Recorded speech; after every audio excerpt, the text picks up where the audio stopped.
नमस्कार भक्तों। जो पूजा पाठ करने वाला व्यक्ति कभी दुखी नहीं रहता, सच्चे हृदय से करना चाहिए। आइए बताती हूँ मैं बृहस्पतिवार के व्रत का महत्व। बृहस्पतिवार व्रत में बृहस्पति देवता का व्रत किया जाता है। वे सभी देवताओं के पूज्य गुरुदेव जी हैं।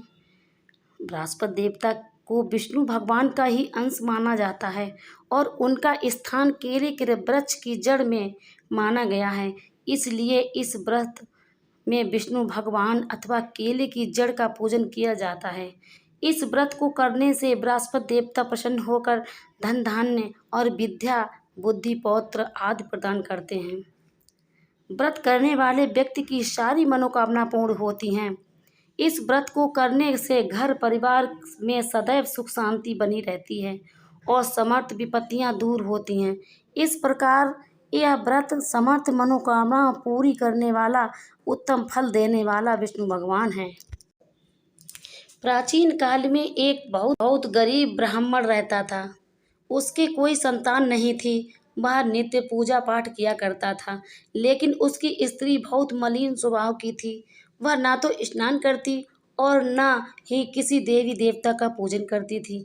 वह सुबह उठते ही सबसे पहले भोजन कर लेती थी, बाद में अन्य कोई काम करती थी। इससे ब्राह्मण देवता बहुत दुखी थे। वह पत्नी को बहुत समझाया पर वह कुछ नहीं सुनती थी। भगवान की कृपा से ब्राह्मण की पत्नी के एक कन्या ने जन्म लिया। बड़ी होने पर वह कन्या नित्य प्रातः स्नान करके भगवान विष्णु की पूजा किया करती थी। बृहस्पतिवार का व्रत भी करती थी। उसने पूजा पाठ कर विद्यालय जाती तो अपनी मुट्ठी में जौ भरकर ले जाती और विद्यालय के मार्ग में डालती जाती।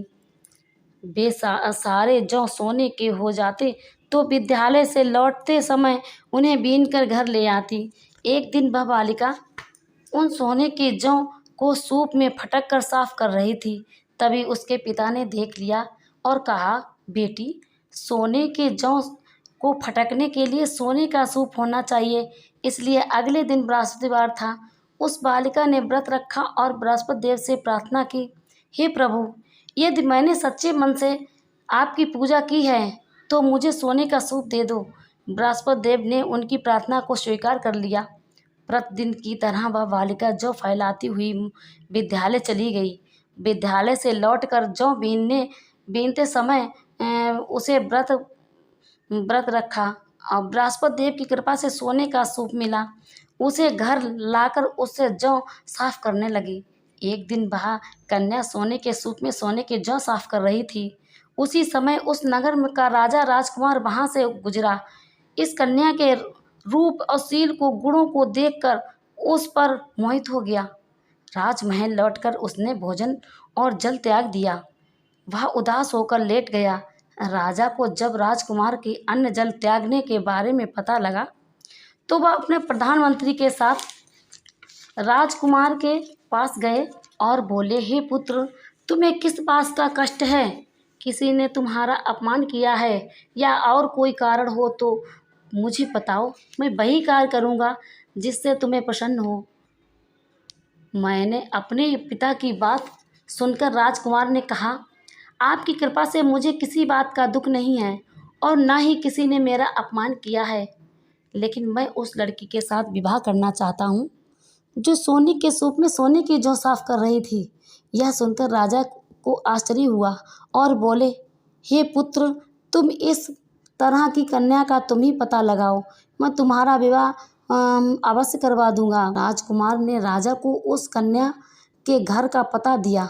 प्रधानमंत्री उस लड़की के घर गए और राजकुमार की इच्छा के बारे में ब्राह्मण को बताया। कुछ ही दिन बाद ब्राह्मण ने अपनी कन्या का विवाह राजकुमार के साथ कर दिया। कन्या के घर जाते ही ब्राह्मण पहले की तरह गरीब हो गया। अब भोजन के लिए अन्न बड़ी मुश्किल से मिलता। एक दिन दुखी होकर ब्राह्मण अपनी पुत्री से मिलने गए। उसे सारा हाल कहा। कन्या ने अपने पिता को बहुत सा धन देकर विदा कर दिया। इस प्रकार ब्राह्मण का कुछ समय सुखपूर्वक व्यतीत हुआ, लेकिन कुछ दिनों बाद फिर वही हाल हो गया। ब्राह्मण फिर अपनी कन्या के यहाँ गया और सारा हाल बताया तो उसने कहा, हे पिताजी, माता जी को यहाँ लिवा लाइए, मैं उन्हें यह विधि बता दूंगी जिससे हमेशा के लिए आपकी गरीबी दूर हो जाएगी।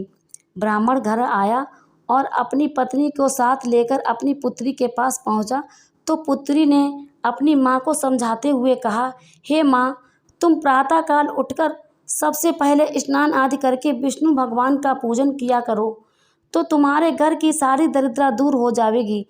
लेकिन उसकी माँ ने उसकी बात नहीं मानी। एक दिन उसकी पुत्री को बड़ा गुस्सा आया और उसने रात में एक खाली कोठरी में अपनी माँ को बंद कर दिया। प्रातःकाल उसे निकाल कर स्नान आदि करा के पूजा पाठ करवाया तो उस ब्राह्मणी की बुद्धि ठीक हो गई। अब वह नियम से पूजा पाठ करती और प्रत्येक बृहस्पतिवार को व्रत रखती।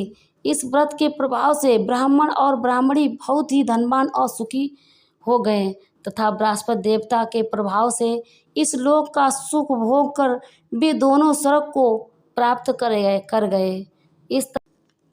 धन्यवाद।